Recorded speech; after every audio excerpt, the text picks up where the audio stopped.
পাবদা মাছের কালিয়া করব, তার জন্য পাবদা মাছ প্রথমে আমি ধুয়ে নিয়েছি। এখন পরিমাণ মতো নুন আর হলুদ দিয়ে দিয়েছি, নুন হলুদ মাখিয়ে নেব মাছে। কড়াইতে তেল গরম করে নিয়েছি, এখন মাছগুলো ভেজে নেব।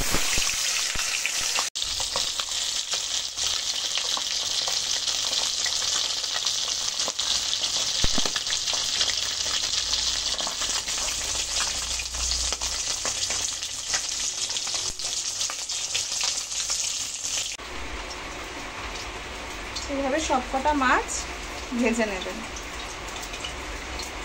পাবদা মাছের কালিয়া করব, তার জন্য টমেটো কুচি করে নিয়েছি, কাঁচা লঙ্কা চিড়ে নিয়েছি, আদা বেটে নিয়েছি, আর সামান্য কয়েকটা কাজু বাদাম বেটে নিয়েছি। কাজু বাদামটা আপনাদের স্বাদ অনুযায়ী দেবেন।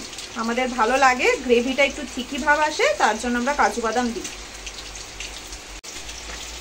পরিমাণ মতো টক দই নিয়ে নিয়েছি, এর মধ্যে সামান্য একটু নুন দিয়ে টক দইটা ফেটিয়ে নিতে হবে ভালোভাবে। একটা মশলার মিশ্রণ তৈরি করে নেব, তার জন্য পরিমাণ মতো নুন, হলুদ, শুকনো লঙ্কার গুঁড়ো, ধনের গুঁড়ো, জিরের গুঁড়ো নিয়ে নিয়েছি। এবার সামান্য একটু জল দিয়ে মশলার মিশ্রণটা তৈরি করে নেব।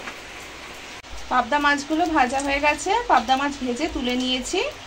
এখন মশলা তৈরি করব। গোটা শুকনো লঙ্কা ফোড়নে দিয়ে দিলাম,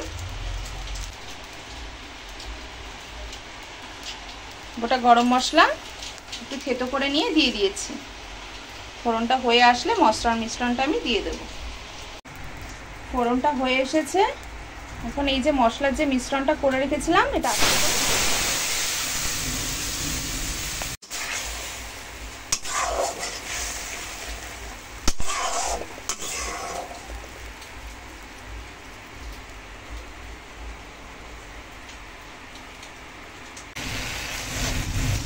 মশলা ভালোভাবে তেল ছেড়ে না আসা অবধি কষিয়ে যেতে হবে, নাহলে মশলা দিয়ে কাঁচা গন্ধ থাকবে, খেতে ভালো লাগবে না।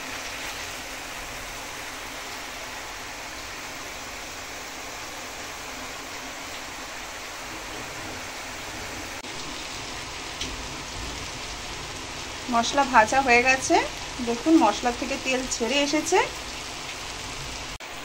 এই পর্যায়ে গ্যাসের আঁচ একদম কমিয়ে দিয়ে ফেটিয়ে রাখা টক দইটা দিয়ে নাড়াচাড়া করে নিতে হবে। গ্যাসটা যেন কমানো থাকে, তাহলে টক দইটা দানা দানা হয়ে উঠবে। ভালোভাবে কতক্ষণ ধরে মিশিয়ে নেব।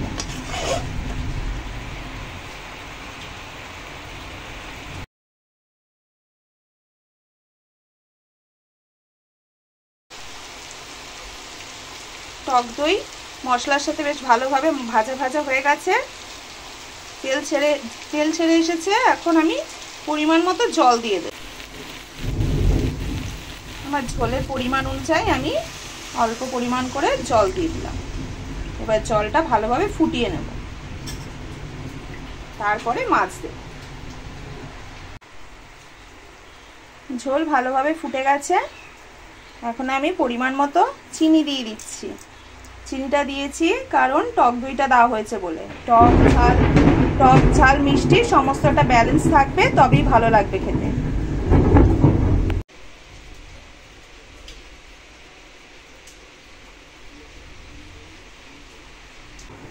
এখন এই পর্যায়ে ভেজে রাখা মাছগুলো আমি দিয়ে দিচ্ছি। পাবদা মাছ বেশি ভাজলে ভালো লাগে না খেতে, তাই সামান্য একটু পরিমাণে ভেজে আমি দিয়ে দিচ্ছি, যাতে কাঁচা গন্ধটা চলে যায়।